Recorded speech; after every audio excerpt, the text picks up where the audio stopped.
Hoy, mis hermanos, con toda la iglesia celebramos la solemnidad de la Inmaculada Concepción de la Santísima Virgen María.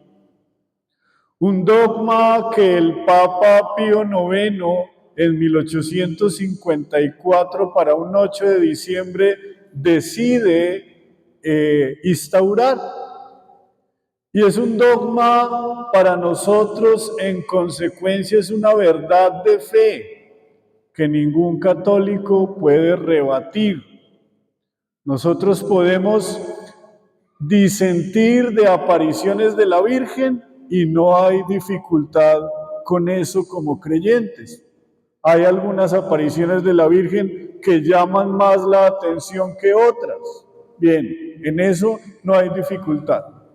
Pero en cuanto a los dogmas, no, porque son las verdades, los pilares nucleares, fundamentales de nuestra vida como creyentes y que definen la manera como nosotros vivimos nuestra fe como cristianos católicos. Muy bien.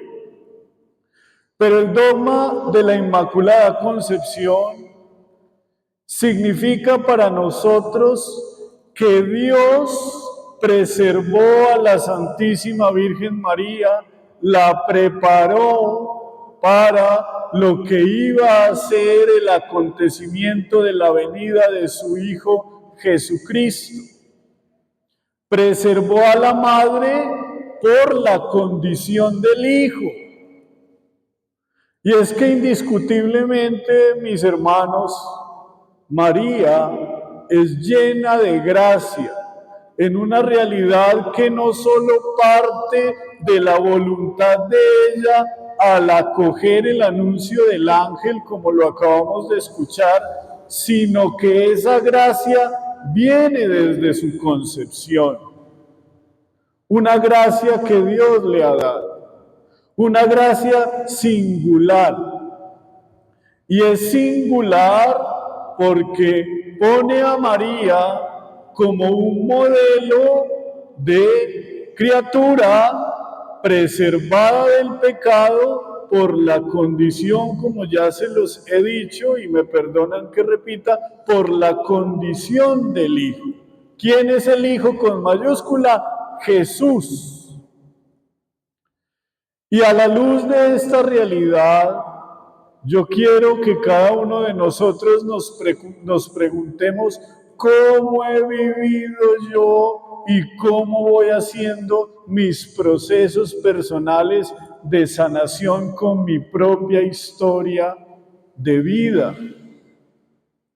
Porque a mí una solemnidad como la Inmaculada Concepción me puede llenar de una devoción a María, sí, puedo decir, tan hermosa la Virgen María, Dios cómo la preservó del pecado, claro, como iba a ser la madre del Redentor, cómo no, pero nos quedamos hasta ahí. Y en ese sentido, la experiencia de reflexión sobre lo que es mi propia vida delante de esas verdades de fe tiene que ponerse en ejercicio. Yo tengo hoy que preguntarme con gratitud y con revisión amorosa cómo ha sido mi historia familiar, por ejemplo. Cómo yo he aceptado mi historia hasta el día de hoy. Cómo descubro la gracia de Dios en mí a lo largo de mi vida. Cómo veo que mi corazón, que mi ser pueda ser inmaculado como el de María. ¿Cómo es eso? ¿Cómo podemos vivirlo? ¿Cómo podemos repensarnos la vida inmaculada a la luz de María? Porque si bien es cierto, María fue preservada de la realidad del pecado, en ella también hubo una disposición, en ella también hay una decisión por preservar su vida porque nosotros no somos marionetas de Dios. Y quítense eso de la cabeza, por favor. Dios no juega o no se mueve con nosotros como marionetas. No somos las marionetas de Dios. Que éste le pase esto, que éste tenga dinero, que éste caiga en desgracia, que éste tenga esta enfermedad, que éste dure 115 años. No somos marionetas de Dios. Y en ese sentido, el valor de la Inmaculada Concepción de María no solo está en el hecho mismo de su concepción, que es limpio y que la gracia de Dios lo quiso así, sino también la decisión de sus papás y de ella misma por mantener su vida sin mancha. ¿Y qué hago yo entonces con mi propia vida si María me está poniendo ese ejemplo? ¿Qué estoy haciendo yo con mi propia historia? ¿Qué hago yo con mi vida familiar? ¿Qué hago yo con mis decisiones personales? ¿Qué hago yo con la educación que recibí y que debo cultivar? Esa es la clave para entender por qué esta solemnidad me involucra a mí también. ¿Qué hace que la Inmaculada Concepción como dogma de fe, como verdad, me involucre a mí como creyente en esto que es ella? Es que, miren mis hermanos, si estas solemnidades no es para vivir como la solemnidad, pues no tiene sentido. Se queda en el papel, en el papel. Y en el papel no me sirve para la vida. Y perdónenme lo que les voy a decir, ¿para qué me sirve a mí una corona de Adviento bien decorada y adornada en una casa? Con todo respeto, eso no sirve para nada. Si yo no asumo que voy pasando las semanas con Él, esperándolo a Él, que es lo mismo que sucede con nosotros como carmelitas, consagrados y siendo hermanos de la bienaventurada Virgen María del Monte Carmelo. Dicen que el hábito hace al monje. Uno podría pensar que sí, uno podría decir que sí, pero muy bien, ¿y qué hay dentro del monje? ¿Qué hay dentro del fraile? ¿Qué hay? ¿Qué hay por dentro de cada uno de nosotros para darnos cuenta que somos inmaculados como ella? ¿Qué hay dentro de nosotros cuando ponemos el rosario, por ejemplo? Nos ponemos la camándula. Hay gente que le gusta colgarse la camándula.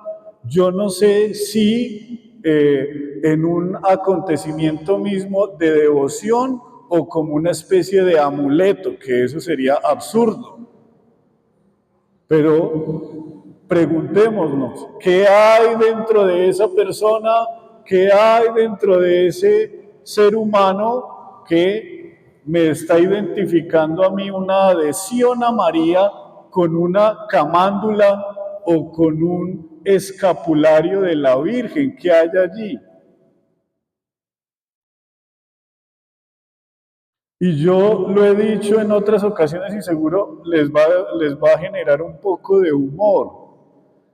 Y es cuando uno bendice el escapulario y se lo piden a uno que para la moto o el carro. Y yo les digo, en tono jocoso les digo, yo le bendigo el escapulario, pero recuerde que después de 80 kilómetros la Virgen se le baja. ¿Y es por qué? Porque hemos convertido estas realidades de fe tan bonitas y tan profundas, las convertimos en temas, con todo respeto, muy devocionales y devocionales no bajo el sentido de vivirlos en mi propia vida, sino que se queden en puro sentimentalismo. ¡Ay, tan bonita la Virgen! No, mi señora, viva como la Virgen. ¿En qué? En humildad, en sencillez, en bondad. Impregnarse de esos valores que estas solemnidades y fiestas nos traen al corazón. Yo aquí no estoy hablando de pureza, yo no estoy hablando de eso, porque puro no hay nadie, puro no hay nadie, ella por gracia divina, en relación al Hijo. Por eso María, siendo criatura, es exaltada, pero es criatura como nosotros. Y es tan bello saber, se los digo, es tan hermoso saber que una criatura como tú y como yo fue exaltada por el Señor para un encargo tan especial como llevar en su seno al Hijo de Dios. Y si ella siendo criatura y con la gracia de Dios hizo eso, nosotros también podemos disponer el corazón para tener la gracia que la tenemos y permitirle a Dios Padre que a ejemplo de María nosotros podamos también tener a Jesús en nuestro interior para vivir como ella y como Él. Esa es la tarea de esta historia. Conclusión, porque sé que me he extendido. Conclusión. Primero, mis hermanos, repensemos la manera como estamos viviendo nuestra propia historia personal. Lo que ha sido mi niñez, mi juventud, mi adultez. Segundo, preguntémonos en lo más profundo del corazón, ¿cómo estoy siendo yo inmaculado en todo mi ser? ¿Qué es lo que hay dentro de mí? ¿Qué hay?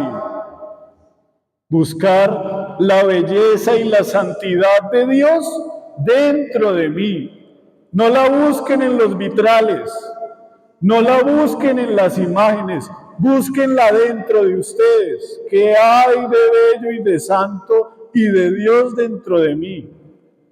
Y tercero, mis hermanos, tercero, que nuestra vida sea el reflejo de esa devoción que practicamos, de ese cariño por los santos, de ese amor por María, que nuestra vida sea reflejo de eso, siquiera de una virtud de ella, puede ser el silencio, de otra virtud de ella puede ser la pureza, o la sencillez de vida, o la humildad, o el servicio, aunque sea una, y con base a esa vida hacer el camino de santidad, así sea.